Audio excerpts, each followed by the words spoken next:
Tell us about your professional background. So I started my career as a programmer, as we were called then. I moved up through some simulation work through to working for Reuters, collecting real-time stock price information, uh, high volume, very fast. That was great fun.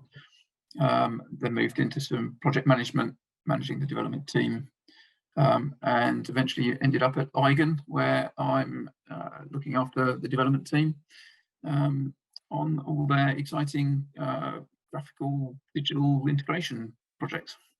How long have you worked for the oil and gas industry? I have worked in oil and gas for about 3 years. It's something a little bit new to me, but it's quite exciting. There's a lot of bad press about oil companies, but actually they do an awful lot of work to make sure everything is safe and standards are adhered to. What's your favourite part of your job? As I said, I'm a developer by background, so I like the technical aspects of planning the projects, breaking them down, making sure we've got everything covered, and we don't miss anything. What's your earliest memory in the industry? I guess going back quite a few years and the discovery of oil in the North Sea, and lots of coverage about how it's going to transform, particularly Scotland and lives up on the northeast coast of Scotland. What do you like to do in your spare time? I'm a bit of an F1 petrol head. My grandfather used to live literally 100 yards from the Tyrrell factory in Ockham. So I grew up knowing them quite well, and where I am now, I'm only a few miles from McLaren HQ, just down the road. So be a F1 fan. What's your biggest challenge?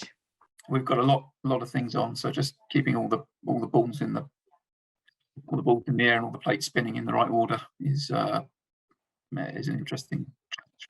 What's your proudest achievement? So many years ago, my mother was the first bonfire queen in the village.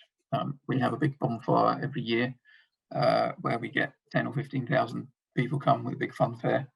And for the last 30 years or so, I've been involved in building the bonfire every year. It takes 4 Sundays during the month of October. It's quite a big bonfire, as I say, lots of people, but just being involved in that and kind of continuing the family tradition of being involved with that and bringing lots of joy, I suppose, and happiness to a lot of people on that one bonfire night. People or technology? Technology. You can't beat playing around with a new bit of kit. How would you make the world a better place? Replacing quite a lot of the politicians with people who actually care about the world and about the people rather than just lining their own pockets. Proactive or reactive? I like to think I'm proactive, but in reality, I'm probably a bit too reactive to things. Best piece of advice you have received? All the hardest things first, because once you've done those, everything else is easy.